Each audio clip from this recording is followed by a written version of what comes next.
하나님의 말씀은 신명기 33장 29절 한 절 보겠습니다. 자, 한 목소리로 한번 읽어보겠습니다. 시작. 이스라엘이여 너는 행복한 사람이로다. 여호와의 구원을 너같이 얻은 백성이 누구냐? 그는 너를 돕는 방패시여 내 영광의 칼이시로다. 내 대적이 내게 복종하리니 내가 그들의 높은 곳을 밟으리로다. 아멘. 아멘. 할렐루야. 우리가 삶에서 어떤 같은 일들이 다람쥐 쳇바퀴 일어나듯이 계속 반복이 되면서 그 문제가 해결이 되지 않는 경우가 많이 있습니다. 그것은 우연히 일어나는 일 같지만 사실은 우연이 아니라 이유가 있는 거죠. 분석가들이 그런 것들을 분석해 보면은 행복할 때 무언가 좋은 일이 일어날 때 내가 과연 이런 행복을 누려도 되는가 하면서 어떤 그 행복에 대한 불안증이 있는 거예요. 이것을 행복신경증이라고 합니다. 행복을 구하면서 행복에 대한 거부가 있는 거예요. 나 같은 사람이 잘 되면 어떡해? 난 이렇게 살아도 마땅해. 그래서 수많은 어떤 불행한 생각들과 연상들에 사로잡히는 거예요. 사람들은 지금도 행복을 찾아서 열심히 달립니다. 그런데 무의식적으로는 불행의 길로 달려가는 거예요. 그래서 로마서에서도 말씀하지 않는가? 그 길에 파멸의 길이 그 앞에 있다라고, 피 흘림과 파멸의 길이 있다라고 말씀하지 않습니까? 근데 오늘 말씀은 뭐라고 얘기합니까? 너는 행복한 사람이로다. 이스라엘이여 너는 행복한 사람이로다. 여호와의 구원을 너같이 얻은 백성이 누구냐? 그는 너를 돕는 방패시요 내 영광의 칼이시로다. 내 대적이 내게 복종하리니 내가 그들의 높은 곳을 밟으리로다. 우리는 축복받은 사람입니다. 축복이 우리의 운명이라는 것입니다. 내가 잘나서 구원받은 것도 아니고 구원받을 만한 무슨 일을 한 것도 아니고, 근데 하나님이 너를 일방적으로 사랑하시어 너를 구원하셨다는 거예요. 너같이 구원 얻은 백성이 누구냐? 그분은 지금도 너를 돕고 계시고 너의 방패가 되시고 너의 영광의 칼이라고 말씀하시는 거예요. 우리는 이렇게 반론할 수 있습니다. 행복한 사람이라는 것을 글쎄 말씀으로는 머리로는 받아들이겠는데 실존적으로는 내가 행복한 것 같지가 않다. 내 삶이 힘들다. 그 축복을 믿을 만한 근거가 나에게 없다라고 얘기합니다. 오히려 축복하면서 기복신앙으로 간 기독교가 지금 세상에서 무슨 역할을 하는가? 차라리 허황된 꿈을 버리고 힘들지만은 불행하지만은 그저 착실하게 사는 것이 참된 신앙이 아닌가? 행복은 자기와 아무 관계없는 것처럼 그렇게 산다는 거죠. 그러나 성경에서 너는 행복한 사람이라고 말할 때는 그럴 만한 이유가 있는 것이고 우리는 행복할 수 있다는 얘기입니다. 그리고 그 근거가 있는 거예요. 하나님이 하늘과 땅을 창조하실 때 빛과 어둠과 궁창과 육지와 바다와 모든 만물을 창조하신 후에 인간을 제일 나중에 만드셨거든요. 그리고 처음 맞은 날이 바로 안식일입니다. 그래서 그 안식을 누리는데, 우리가 하나님과 함께 안식을 누리는데 우리가 무엇을 할 것이 없었어요. 내가 너를 위하여, 너의 행복을 위하여 모든 것을 다 마쳤다. 우리는 무엇을 해야 돼요? 할 게 없어.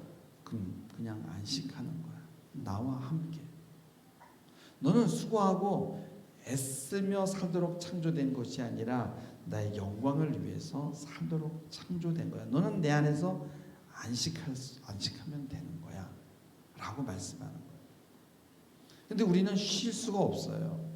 죄가 들어오고 나서 아담이 선악과를 따먹고 나서부터 우리는 쉬는 것이 안 되는 거예요. 그래서 쉬지 못함은 바로 죄의 결과고요. 이것이 저주예요. 그 쉬지 못하는 것이 바로 죄의 증상입니다. 전 세계가 다 일 중독에 빠져서 더 하면서 경제 전쟁을 합니다. 그러나 이 경제에 대한 미래는 불투명해요.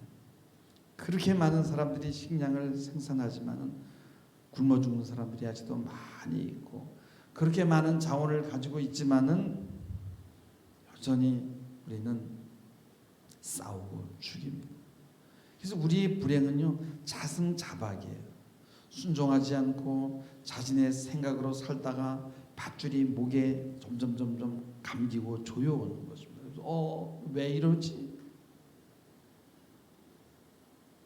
잘 먹고 잘 살자고 하는 무한 경쟁이 왜 이 세계의 어둠의 그늘을 드리우냐 이거예요. 행복은 물질적인 것에 있지 않다라는 것을 증명하는 것이죠.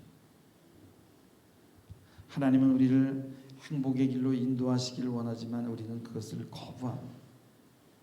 우리가 순종해야 되는 이유는 행복을 구하면서 불행의 길로 달려가기 때문에 그런 것이에요.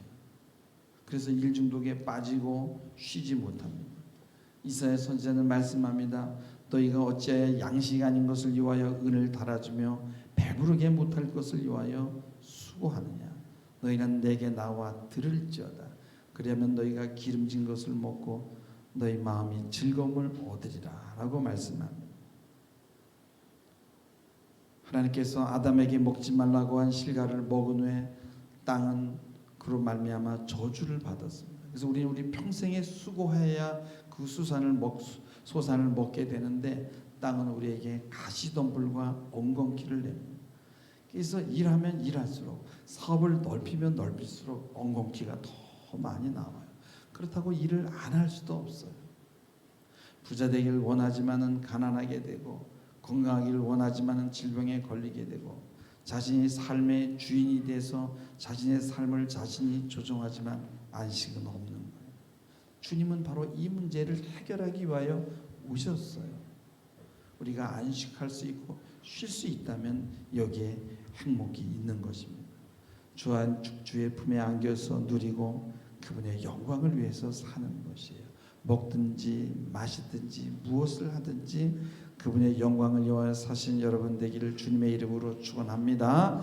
히브리서 4장 11절에 보면 우리가 저 안식에 들어가기를 힘쓸지니, 그저 죽어서 주의 품에 안기는 그것만 안식이 아니라 여기서 우리가 주님과 함께 안식을 누릴 수 있는 기회가 있는 거예요. 그 행복이 지금 여기 들어와 있는 거예요. 여러분, 우리는요 하나님이 만들어 놓은 창조의 세계를 즐기려는 본능이 있는 거예요. 우리가 이런 식물들, 이런 꽃들을 보고도 우리가 좋아하잖아요. 여러분, 삶을 누리고 향유하는 것은 죄가 아닙니다. 여러분, 너무 가난해서 배가 고프면요 사람이 예민해지고 신경질적이 되잖아요. 그래서 하나님은 자기 자녀에게 먹이기를 원해요. 적절하게 모든 것을 채워주시기를 원합니다. 너무 남아버리면 또 그것으로 인해서 문제가 되니까 남지도 않고 모자르지도 않게. 여러분, 우리는 음식을 먹어도 살기 위해서 그저 끼니를 때우는 게 아니라 음식을 즐길 권리가 있어요. 노동을 꼭 돈을 벌기 위한 노동이 아니라 몸을 사용하면서 이 노동을 향유할 권리가 있는 거예요. 여러분, 주말에 되면 삶을 즐겨보겠다고 차들이 절비하게 여러분 고속도로를 빠져나갑니다. 사람들은요 행복이 외적인 어떤 방법에 있는 줄 알아요. 여러분, 낚싯대를 들이고 쉰다고 하지만 계속 마음에선 불안이 올라옵니다. 쉼이 안 되는 거예요. 그리고 마음속에 숨겨져 있는 그 불안을 방어하기 위해서 손맛을 즐기는 거예요. 집중하고 짜릿한.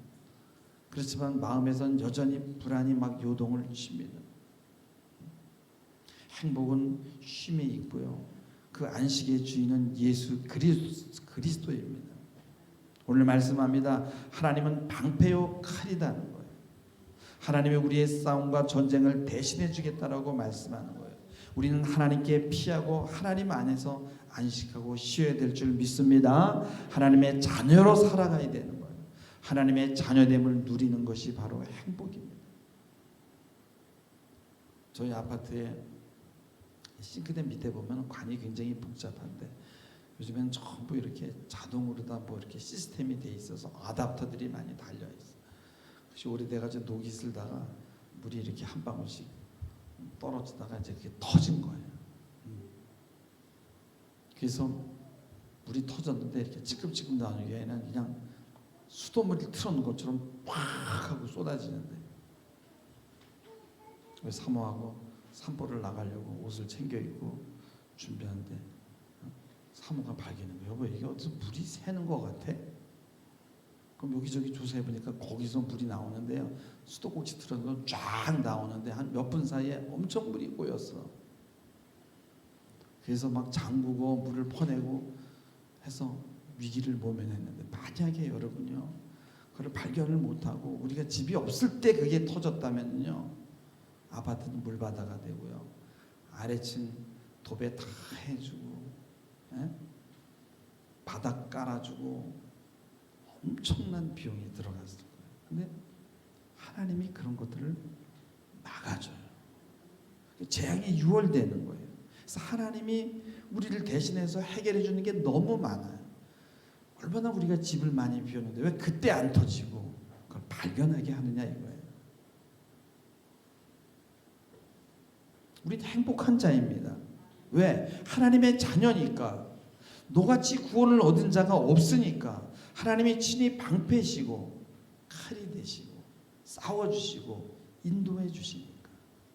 내가 잘나서 그런 것도 아니고 구원받을 만한 무슨 짓을 한 것도 아닙니다. 그래서 우리는 하나님 안에 다 맡기고 쉴 수 있는 거예요. 출애굽기 19장에 보면 하나님 이런 말씀을 합니다. 내가 애굽 사람에게 어떻게 행하였음과 내가 어떻게 독수리 날개로 너희를 업어 내게로 인도하였음을 너희가 보았느니라. 우리가 여기까지 오기까지는 엄청난 일이 있었어요. 하나님이 대신해서 세상과 애굽을 위해 싸우신 겁니다. 에서는 미워하고 야곱은 사랑했어요. 우리는 일방적인 하나님의 편견으로 사랑을 받은 거예요. 이유가 없어요. 우리는 하나님의 자녀입니다. 우리는 행복할 수 있어요. 우리는 축복받은 자예요. 이번 주 수요일에 사모하고 저기 어디 앙성에 종종 갑니다. 온천회를 갔어요. 정규휴일인지를 모르고 우리가 가던 단골을 갔는데 문을 잠궜어요. 그래서 다른 온천을 갔어요. 정말 엄청 크더라고요. 그런데 사람이 물론 코로나라서 그렇지만은 사람이 너무 없어. 우리가 가는 데는 그래서 사람이 많이 있는데 사람이 없어요. 그런데 그 목욕탕 중간중간에 이렇게 빨간 글씨로 엄청나게 누가 봐도 보이게 큰 글씨로 이렇게 막 써붙여 놓았어요. 뭐라고 써냐면 수영 금지, 첨벙첨벙 금지, 바닥 미끄러움, 다치면 책임지지 않음. 여탕에는 손수건 가져가다 걸리면 지금까지 잃어버린 모든 손수건 다 배상함. 그것도 조그만, 보통 보면 이렇게 이런 사인이 이렇게 한쪽에다 1, 2, 3, 4 해가지고 이렇게 눈에 보일만하게 해서 이렇게 한쪽에 써놓잖아요. 근데 막 온 사방에 다 그냥 그런 글씨예요.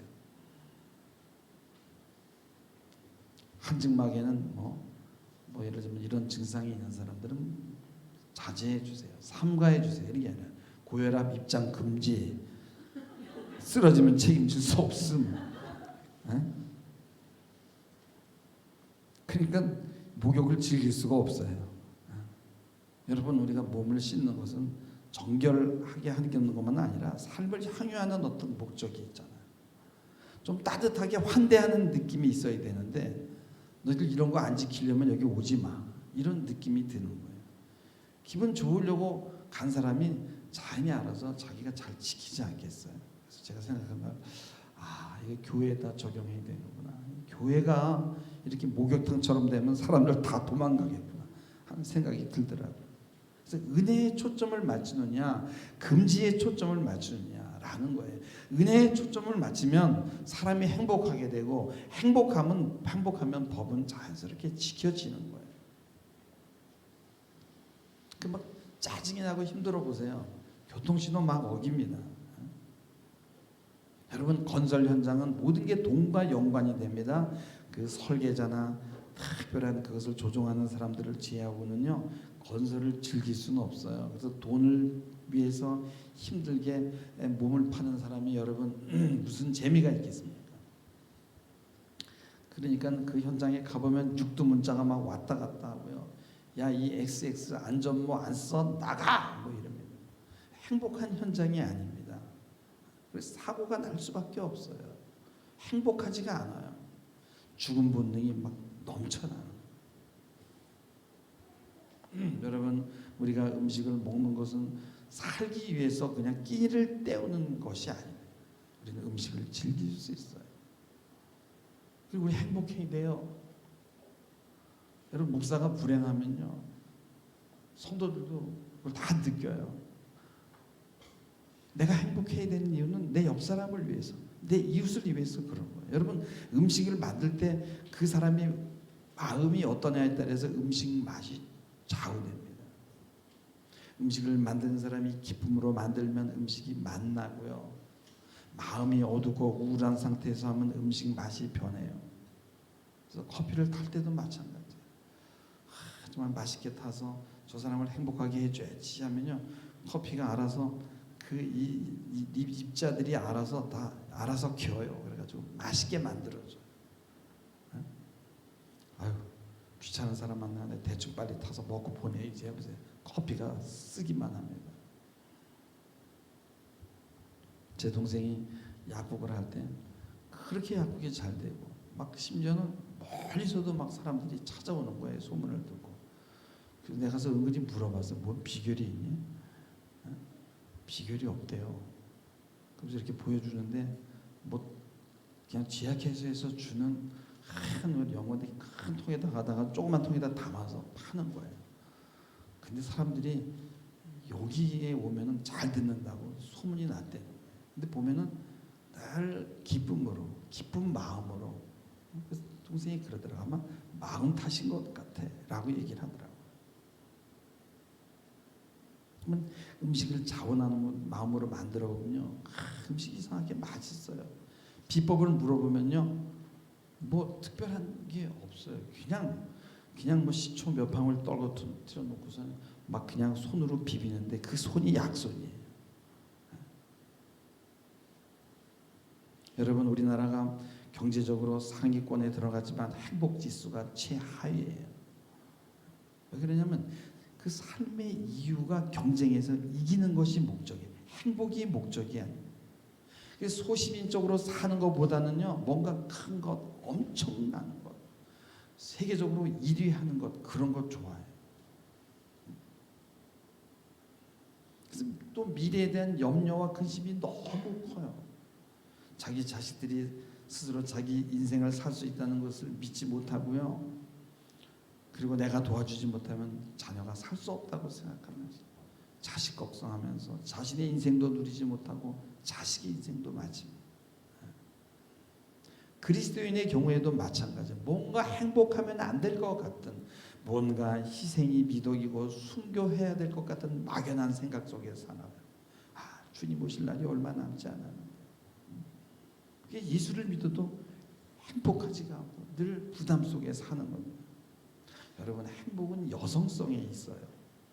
남자들은 공감 능력이 부족하고 현실감이 없고 모든 게 다 이상적이에요. 그래서 부인들이 고생을 많이 합니다. 현실에 필요한 건 돈이고, 그래도 여자들은요 고생을 잘 참아내요. 뭐 요양사도 하고 뭐 파출부도 하고 뭐 꾸준히 해가면서, 왜요? 자식들 먹여 살려야 되잖아요.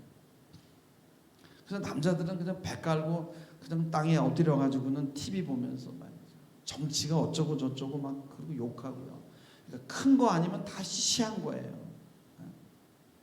여자들은 작은 것을 알아주고 공감해주고 그것을 이해해주면요 여자들은 다 견뎌냅니다.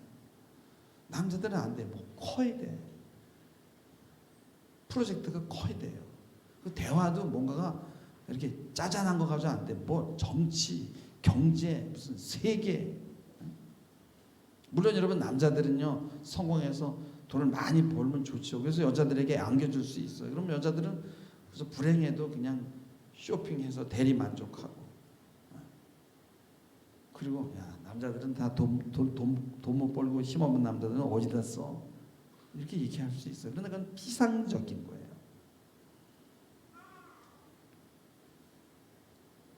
저와 사모는 정기적으로 적어도 이틀에 한 번씩은 산보를 해요. 그러면서 이런저런 이야기를 나눕니다. 그리고 깊이 있는 얘기를 할 때 그때 쉼을 얻게 됩니다. 여러분 대화에도 여러 종류가 있어요. 비판하고 헐뜯고 하는 대화는 깊이가 낮은 대화예요. 깊은 대화는 서로의 마음을 다치합니다. 여러분 기도가 중요한 이유는 하나님과 이러한 대화가 가능하기 때문에 그래요. 근데 그때 우리는 안식을 누리는 거예요. 여러분 하나님과 대화할 때 큰 프로젝트 가지고 나가는 게 아니에요. 정치, 경제 뭐 이런 거 뭐 이 세계 물론 기도는 할 수 있지만 하나님과 세미한 대화할 때는 그런 거 얘기하지 않습니다. 이번 주에도 저희 교회에 일꾼이 왔어요. 인터넷을 좀 새로 깔아야 되는 부분이 있어요. 근데 보니까 막 얼굴이 푸석푸석하고 보니까 마누라가 발로 차서 나온 거예요. 이게 딱 보니까. 그래서 일하기 싫죠. 그러니까 웃으면서 어떻게 알았어요? 얼굴 보면 알죠. 나도 오늘 일하기 싫은데 이거 다음에 해도 돼요. 그래. 쉽시다. 저하고 드라이브나 갑시다. 그래가지고서는 그냥 차에 태워가지고서는 저기 송전 어디 호숫가 옆에 언덕에 커피숍에 나가서 차 마시고 놀고 그러다가 또 점심 먹고 그리고 또 화담에 가서 한 두세 시간 걷고 얘기하면서 그냥 좋은 거야. 만약에 그 사람이 다시 와서 일한다면 우리 일 잘해주겠어요? 못해주겠어요? 잘해주는 거예요. 이런 게 바로 안식이라는 겁니다. 여러분 직장 다니다가 사표 내는 사람들 이야기 보면요 답답하다는 거예요. 왜냐하면 소통이 없으니까 시키는 것만 하라고 하니까 회의가 온다는 거예요. 미래가 보이지 않는다는 거예요. 물론 내가 좋아하는 것만 하고 살 수는 없어요. 그러나 소통이 되지 않으면 내가 무생물이 된 느낌이고 죽음을 경험하게 되는 거예요. 우리는 인간이기 때문에 소통해야 되고 대화해야 되는 거예요. 그래서 안식에는 항상 이런 깊은 대화가 있는 거예요. 그래서 하나님 안에서 안식한다는 것은 하나님의 음성을 듣고 그리고 내가 반응하고 내 이야기를 하면 또 하나님이 또 응답해 주시는 그런 소통이 있어야 되는 거예요. 그래서 신앙이라는 건 바로 그런 거예요. 하나님이 우리에게 말을 걸고 우리를 부르시고 그리고 우리가 응답하고 우리가 또 하나님에게 말을 걸면 하나님이 대답해 주시고 그래서 오늘 말씀하는 거예요. 이스라엘이여 너는 행복한 사람이로다. 여호와의 구원을 똑같이 얻은 백성이 누구냐? 그는 너를 돕는 방패시오 내 영광의 칼이시로다. 네 대적이 내게 복종하리니 내가 그들의 높은 곳을 밟으리로다. 하나님은 모든 것을 준비해 놓고 기다리고 계십니다. 근데 우린 자꾸만 내가 이거를 누려도 될까? 눈치를 보고 안절부절 못하는 거예요. 여러분 잔치를 준비해 놓고 기다리는 사람의 기분이 어떻겠어요? 여러분 당당하시기 바랍니다. 여러분 행복할 권리가 있습니다. 세상 사람들은 행복의 기준을 높은 데 두고 큰 것에 두고 많은 것에 두고 그것은 구름이고 바람입니다. 그래서 행복을 찾지 못합니다. 행복은 하나님 안에 있어요. 하나님을 벗어나면 불행이 시작되는 겁니다. 여러분 이 기준에서 흔들리지 않기를 주님의 이름으로 부탁을 드립니다. 기록된 바 하나님이 자기를 사랑하는 자들을 위하여 예비한 모든 것은 눈으로 보지 못하고 귀로 듣지 못하고 사람의 마음으로도 생각지 못한다라고 말씀했어요. 오직 하나님이 성령으로 보이셨는데 성령은 모든 것 하나님의 깊은 것까지 통달하신다라고 말씀합니다. 여러분, 우리의 인생은 암울하지 않습니다. 어떤 분들은 그래요. 야, 이 세상이 돌아가는 것을 보면 탐욕과 죄악, 파괴 본능들이 막 넘쳐나고 그래서 정말 암울하고 희망이 없다라고 말합니다. 근데 이 말은 맞지만 우리는 그 가운데서 빛을 보고 희망을 보는 거예요. 하나님이 소돔과 고모라의 악한 모습을 봤지만요, 그 가운데 의인을 찾았어요. 악한 세상 가운데서도 믿음을 지키고 하나님의 음성을 듣고 우리는요 또 우리에게 주신 행복을 끝까지 찾아내는 사람들이에요. 그 행복은 사람을 돕는 일일 수 있고요, 행복을 전이시키는 일일 수 있고, 기도하는 일일 수 있고, 찬송하는 일일 수 있고, 그 어둠 가운데 도전하며 빛을 찾아가는 일일 수 있습니다. 여러분, 그분의 뜻은 재앙이 아니라 미래와 희망임을 기억하시기를 주님의 이름으로 축원합니다. 기도하시겠습니다. 하나님, 자기 아들을 아끼지 아니하시고 우리 모든 사람을 위하여 내주신 이가 어찌 그 아들과 함께 모든 것을 우리에게 주시지 않겠느냐 말씀하셨습니다. 불행할 수 있다는 그 망상을 떨쳐버리게 하시고 잃었던 행복을 하나씩 하나씩 다 찾아내는 저희들 되게 하옵소서. 감사하며 예수님의 이름으로 기도하옵나이다. 아멘.